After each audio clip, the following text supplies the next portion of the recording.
Right, so here's a question for you. Is it better to come back from your holiday to rubbish UK weather or sunny weather? I'm still not too sure. So now, having returned from a much needed break, this one really was, I have to say. I think myself, my wife, not necessarily my son, were all very much in need of it. So now, feeling a little bit more refreshed and alive, I wanted to do this video for two reasons actually. And the place that we went to, I think, deserves a bit of promo. They don't know I'm making this video. I'm not expecting anything in return from them.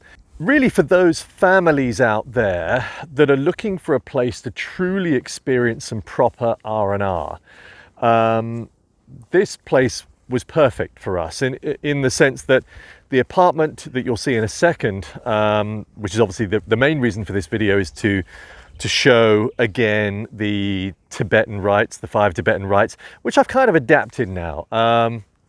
So I just wanted to make a cleaner video to the one that I've put on my channel previously to do with this.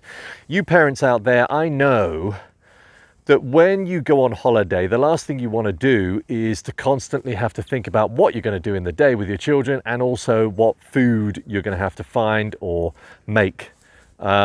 And so everything was done for us, and it wasn't at any kind of significant cost as well. So I can highly recommend this hotel. It's called the Karima Beach Hotel in Menorca. It's the kind of holiday actually that a few years ago I probably would have been a bit snobbish about, i.e. the idea of a holiday where you just sit and do nothing. Just completely didn't make any sense to me. You know, holidays are meant to be exploration around the world, etc., and adventure. Now, of course, my mindset has somewhat changed since becoming a parent, and so this holiday really was perfect. So what you're about to see now, however, is another depiction, you might say, of the 5 Tibetan rites, plus with some extra moves, mobility moves, that I chuck in as well. So now, especially on a holiday like this, yes, I could have eaten and drunk till the cows come home, which actually I probably did. Now, to stave off the negative effects of that, my morning routine was exactly as described in this video.